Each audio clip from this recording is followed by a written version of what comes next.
चाय दे दो, चाय किसकी है ये? आपकी। मैं पी के आया था घर डियर से। स्टूडेंट ऑफ क्लास 7,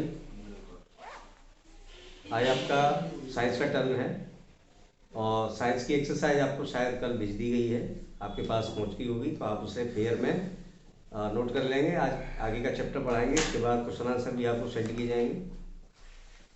तो हमारा जो टॉपिक था वो 167 पेज पर इंटरडिपेंडेंस ऑफ प्लांट एनिमल मैंने आपको पढ़ा दिया था।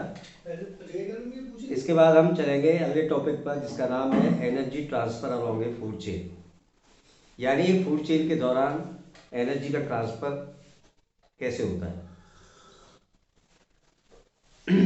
All living organisms need energy in order to function. How do organisms obtain this energy?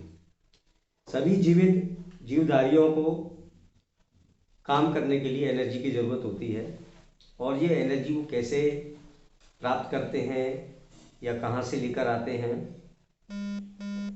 The sun is the principal source of energy for all living organism. तो इस line को underline करेंगे।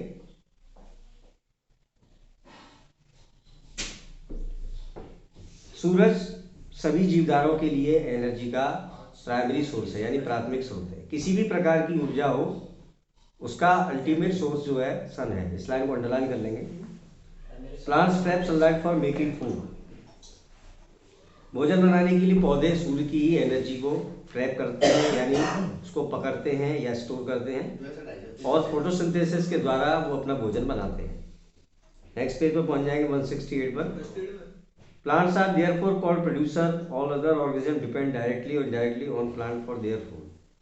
इसलिए पौधों को प्रोड्यूसर भी कहा जाता है। इसको आप भी अंडरलाइन करेंगे। क्वेश्चन आ जाता है कि why are plants called producer, तो आपका आंसर में लिखना है बिकॉज दे जनरेट या प्रोड्यूस फूड। और सभी जीवधारी जो है वो प्रत्यक्ष और अप्रत्यक्ष रूप से पौधों पर निर्भर रहते हैं, इसलिए उनको कंज्यूमर कहा जाता है या उपभोक्ता कहा जाता है। The interdependence between producer and consumer is studied in the form of various linkages that appear as chain and thus are called food chain. तो प्रोड्यूसर और कंज्यूमर के बीच में जो लिंक होती है वो कई रूपों में देखी जाती है, और एक फूड चेन के रूप में उसे हम मानते हैं, जिसे फूड चेन कहते हैं। एक श्रृंखला के रूप में होती है जिसे खाद्य श्रृंखला या फूड चेन कहते हैं। The food chain show below illustrates the relationship between producer and consumers. The plant is the producer while the rabbit, the fox and lion are all consumer. तो ये आपके फोटो में एक फूड चेन दी गई है, जिसमें सबसे पहले हरे पौधे हैं जो कि भोजन प्रोड्यूस करते हैं। उसके बाद उसको खाने वाला जो फर्स्ट कंज्यूमर है वो आपका रैबिट है, और रैबिट को खाने वाला जो सेकंड कंज्यूमर है वो आपका फॉक्स है, और फॉक्स को भी खाने वाला टर्शियरी कंज्यूमर जिसे लॉयन कहते हैं। तो इस तरीके से किसी भी फूड चेन के अंदर प्रोड्यूसर को खाने के लिए प्राइमरी कंज्यूमर को इनहेल करने के लिए सेकेंडरी कंज्यूमर, सेकेंडरी कंज्यूमर करने के लिए टर्सरी कंज्यूमर है। और इन सब में सबसे टॉप पर है ह्यूमन बीइंग, जो कि इसमें शो नहीं किया गया। The consumer that feed directly on plant is called primary consumer. ऐसे कंज्यूमर जो कि डायरेक्टली प्लांट को ही खाते हैं उसको हम प्राइमरी कंज्यूमर कहेंगे, यानी प्राथमिक उपभोक्ता। जैसे चित्र में रैबिट क्या है, एक प्राइमरी कंज्यूमर है। An animal that feed on primary consumer is called secondary consumer. इसी तरीके से वो जानवर जो कि प्राइमरी कंज्यूमर को खाएगा उसे एक सेकेंडरी कंज्यूमर कहेंगे, एग्जाम्पल के तौर पर फॉक्स। इसी तरह जो सेकेंडरी कंज्यूमर को खाएगा उसे टर्शियरी कंज्यूमर कहेंगे, जिसमें एग्जाम्पल के तौर पर आपका लॉयन दिया गया है। बहुत सारे ऐसे एनिमल्स और बर्ड्स हैं जो प्लांट और एनिमल दोनों को फीड करते हैं, उन्हें हम ओमनिवोर्स कहते हैं, सर्वहारी। सर्वहारी में जो मुख्य नाम है आपका dog, bear, crow, sparrow and human being etc. तो इनकी हिंदी मुझे बताने की ज़रूरत नहीं है क्योंकि मोस्टली बच्चे इसको जानते ही है, फिर भी एक बार बता देते हैं। कुत्ता, बियर यानी भालू, कौवा, स्पैरो यानी गौरैया, एक प्रकार की चिड़िया, एंट चींटी और इंसान। Such organisms then can either be primary, secondary, tertiary consumer depending on their consumption. इस तरह के जीवधारी जो कि या तो प्राइमरी या सेकेंडरी या टर्शियरी कंज्यूमर हो सकते हैं, वो डिपेंड करता है कि वो किस तरह का भोजन करते हैं। अगर वो हर्बी घास वाले पौधों को प्लांट प्रोडक्ट को खाते हैं तो वो प्राइमरी कंज्यूमर है, और मीट को खाने वाले हैं वो सेकेंडरी हैं। इसके अलावा और उनसे जो ऊपर के जो कंज्यूमर हैं उनको टर्शरी या क्वाटरनरी कंज्यूमर कहते हैं। All consumers obtain energy from the food they eat. When the rabbit eat grass, the energy trapped in the grass is transferred to the rabbit. When the fox eat the rabbit, the energy for the leaves is also passed to fox. In this manner, energy is passed along the food chain from the producer to the consumer. जितने भी consumer हैं वो अपनी energy जो है भोजन से प्राप्त करते हैं, जिस भोजन को वो खाते हैं। जैसे जब रैबिट घास को खाएगा तो उस घास की पत्तियों में मौजूद जो एनर्जी है वो फॉक्स रैबिट के अंदर ट्रांसफर होगी, और रैबिट को जब सेकेंडरी कंज्यूमर यानी जब फॉक्स उसको खाएगी या उसका शिकार करेगी तो उसके अंदर जो एनर्जी है वो फॉक्स में ट्रांसफर हो जाएगी। इसी तरीके से फॉक्स को जब लॉयन खाएगा तो फॉक्स की जो एनर्जी है वो लॉयन में ट्रांसफर हो जाएगी, और लॉयन को जब आगे का कोई क्वार्टरनरी कंज्यूमर है, फॉर एग्जांपल ह्यूमन बीइंग है, तो उसकी एनर्जी उसमें ट्रांसफर हो जाएगी। अल्टीमेटली जब ह्यूमन बीइंग या कोई भी बड़ा कंज्यूमर है वो ख़त्म होगा या डेड हो जाएगा तो उसकी एनर्जी वापस एटमॉस्फेयर में रिलीज हो जाती है, यानी एनर्जी जहाँ से आई उसी में रिलीज हो जाती है। यही फूड चेन का कंक्लूजन है।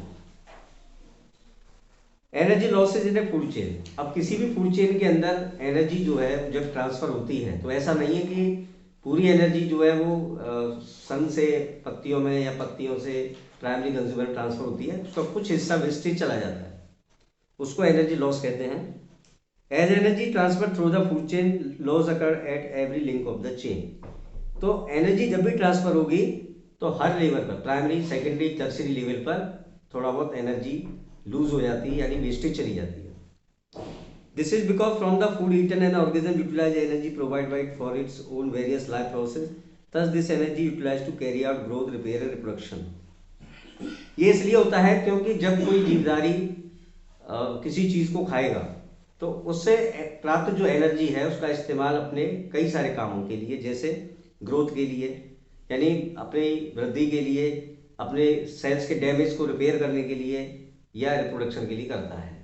तो इस माध्यमों में बहुत सारी एनर्जी वेस्ट हो जाती है। जब ये ट्रांसफर होगी एक लेवल से दूसरे लेवल पर तो ट्रांसफर के दौरान भी कुछ एनर्जी एटमॉस्फेयर में वेस्टेज हो जाती है। तो इस प्रकार से हर लेवल पर एनर्जी जो है लॉस होकर के वो नेक्स्ट लेवल पर पहुंचती है। इसको हम energy loss in each trophic level कह सकते हैं। इसके बाद है फूड पिरामिड। फूड पिरामिड देखेंगे। We have seen that much energy lost at each link of the food chain. How does this loss of energy affect the number of organisms found at each link of the food chain? तो जैसा कि हमने अभी समझा है कि हर link पर बहुत सारी एनर्जी जो है वो वेस्ट हो जाती है, तो ये एनर्जी का जो लॉस है वो ऑर्गेनिज्म की संख्या को किस तरह से प्रभावित करता है देखते हैं इसके बारे में। नेक्स्ट पेज पे पहुंचेंगे 169। उम्मीद है आपको ये टॉपिक समझ में आ गया होगा। इसमें मेन टॉपिक आपका फूड चेन है, फूड चेन की डिफाइन और इसकी एक एग्जाम्पल, चाहे आप फोटो के रूप में बनाएं या लीनियर डायग्राम के रूप में बनाएं। तो एक एग्जाम्पल देखते हैं पेज 169 पर। Green grass energy loss, rabbit energy loss, fox energy loss and lion. ये मैंने आपको एग्जाम्पल अभी भी समझा दिया है। A rabbit needs to eat a large amount of grass in order to satisfy its energy requirement. It passes on only small amount of energy to the fox.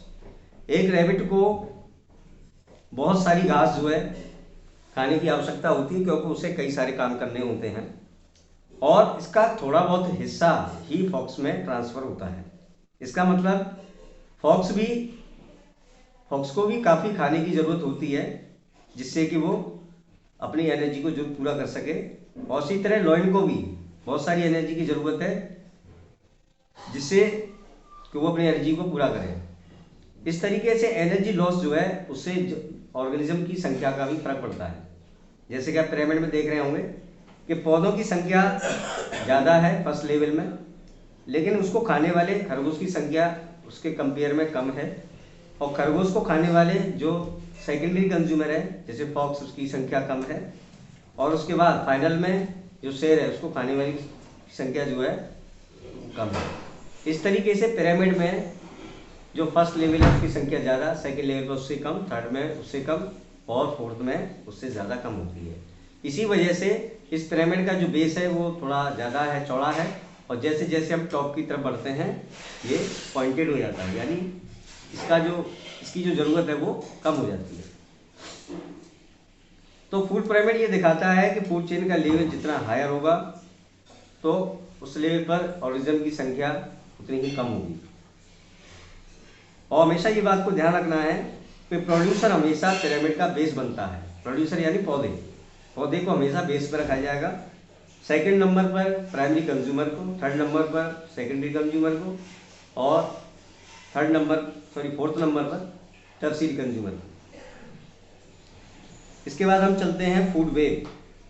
Food chain और food web में फ़र्क इस बात का है कि food chain के अंदर एक ही चीज़ को लेते हैं हम, और फूड वेब में एक ही चीज़ को खाने वाले कई सारे जीवधारी होते हैं। इस तरीके से एक फूड वेब के अंदर कई सारी फूड चेनें आपस में इंटरमिक्स होती हैं। जैसे एग्जाम्पल के तौर पर, जैसे चूहों को खाने वाले बिल्ली भी है, रैकून भी है, कोयोट भी है, इसके अलावा बॉबकैट भी है, या लॉन्ग टेल वेसल्स भी है, रेप्टाइल्स भी है। तो इसी प्रकार से एक ही जानवर को खाने वाले कई सारे हैं, या प्राइम कंज्यूमर खाने वाले बहुत सारे हैं, या पेड़ पौधों को खाने वाले बहुत सारे हैं। तो इस तरीके से इसको हम फूड वेब कहते हैं। एग्जाम्पल के लिए आपको समझाई दिया है। इसके बाद चेंज टू द इकोसिस्टम। अब इकोसिस्टम में जो बदलाव है उसका क्या असर पड़ता है। The removal of one population और the addition of another can cause drastic change to the ecosystem. अगर हम फूड चेन के किसी भी एक हिस्से को हटा दें तो उसे इकोसिस्टम पर बहुत असर पड़ता है। कैसे, इसको हम आगे समझेंगे। तो उम्मीद है आपको ये चैप्टर का ये पार्ट समझ में आ गया होगा। तो इसमें आपके 3 टॉपिक हैं। पहला फूड चेन, दूसरा एनर्जी लॉस, तीसरा food web. Change to the ecosystem के बारे में विस्तार से हम नेक्स्ट वीडियो में पढ़ेंगे। उम्मीद है आपको ये पार्ट समझ में आ गया होगा, और जो भी वर्क आपको भेजा गया है उसे फेयर में कंप्लीट रखें, तो नेक्स्ट टाइम आपसे वर्क मंगाया जाएगा। धन्यवाद।